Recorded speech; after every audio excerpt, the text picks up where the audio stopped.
Guys, welcome back to the channel Lavya and में एक बार मैं फिर श्रुति भट्ट आप लोगों का स्वागत करती हूँ।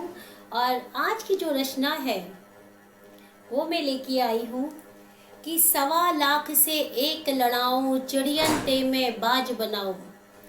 1.25 लाख से एक लड़ाऊं चिड़ियन ते मैं बाज बनाऊं, तभी गुरु गोविंद से नाम कहाऊं। क्योंकि जब गुरु गोविंद सिंह ने उन्होंने अपनी आंखों के सामने अपने 2 पुत्रों को बलिदान होते हुए देखा तो उन्होंने अपने गुरु से कहा कि तेरा तुझको अर्पण क्या लागे मेरा।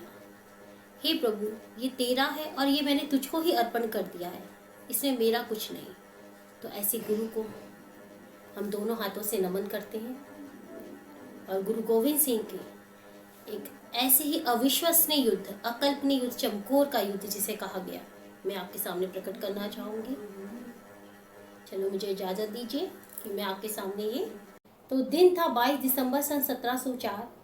सिरसा नदी के किनारे ये चमकोर नामक जगह पर सिखों और मुगलों के बीच में हुआ यह ऐतिहासिक युद्ध था। इस युद्ध में सिखों के 10वें गुरु गुरु गोविंद सिंह, जिनके नेतृत्व में 40 सिखों ने सामना किया था वजीर खां के नेतृत्व वाली 10 लाख मुगल सेना से।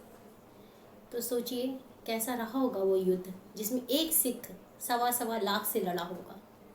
तो ऐसा अचंभित करने वाला युद्ध वो हुआ था, क्योंकि औरंगजेब चाहता था, वो गुरु गोविंद सिंह को जिंदा या मुर्दा पकड़ना चाहता था, क्योंकि गुरु गोविंद सिंह जी ने अब तक मुगलों की अधीनता को स्वीकार नहीं किया था।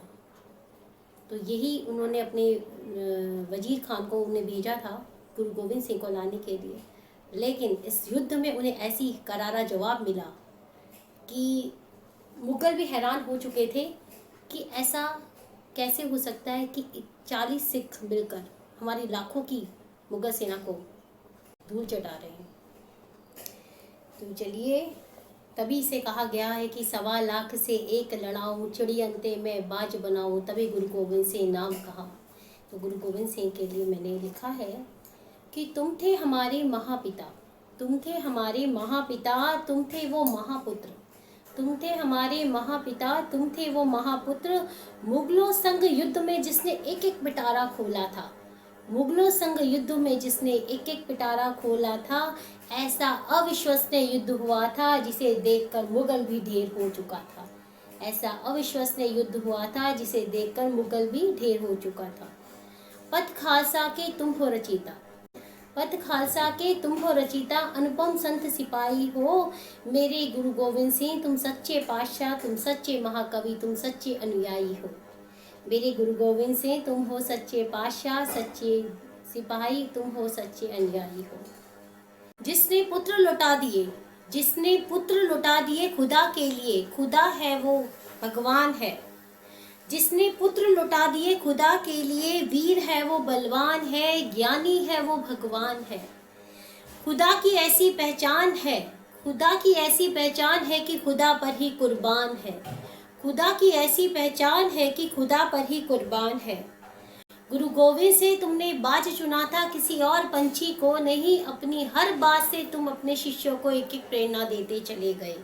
अपनी हर बात से तुम अपने शिष्यों को एक एक प्रेरणा देते चले गए। बाज उड़ेगा ऊपर तक, बाज उड़ेगा ऊपर तक, पर नजर रहेगी धरती पर। बाज उड़ेगा ऊपर तक पर नजर रहेगी धरती पर। कभी ना बनाएगा घोंसला अपना, कभी ना बनाएगा घोंसला अपना, कभी ना बनेगा गुलाम किसी का। कभी ना बनाएगा घरौंदा अपना और कभी ना बनेगा गुलाम किसी का। और ये थे हमारे गुरु गोविंद सिंह जी, सिखों के 10वें गुरु, जिन्होंने खालसा पंथ की स्थापना करी थी।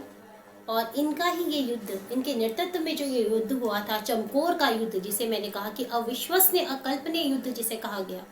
क्योंकि आप खुद सोचिए कि एक सिख 1.25 लाख से जो लड़ा होगा, कैसे गुरु की शिक्षा और कैसे शिष्यों का अपने गुरु के प्रति आस्था, कैसे पिटारा खोला होगा गुरु गोविंद सिंह ने, एक एक शिक्षा का ज्ञान उन्हें दिया होगा, जिसमें वो लड़ने गए वजीर खां के नेतृत्व के 10 लाख मुगलों को, जिन्होंने धरती पर समा दिया।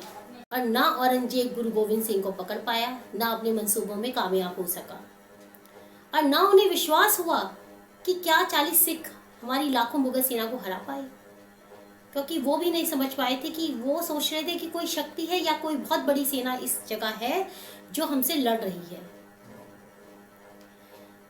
तो ऐसी जगह, ऐसे गुरु को हम नमन करते हैं। ऐसी धरती पे हमारा जन्म हुआ है और अपने देश के प्रति हमें भी अपने गुरु के प्रति अपना गुरु को नमन करना चाहिए और उनका आशीर्वाद हम पे हमेशा बनाए रखें, हमारे ईश्वर का, हमारे गुरु का। तो इसी आज्ञा के साथ मैं आपसे विदा चाहूँगी और एक अगली रचना के लिए साथ आपके सामने आऊँगी फिर से। तब तक के लिए नमस्कार, और अगर कोई गलती हो गई हो तो आपसे माफ़ी चाहूँगी।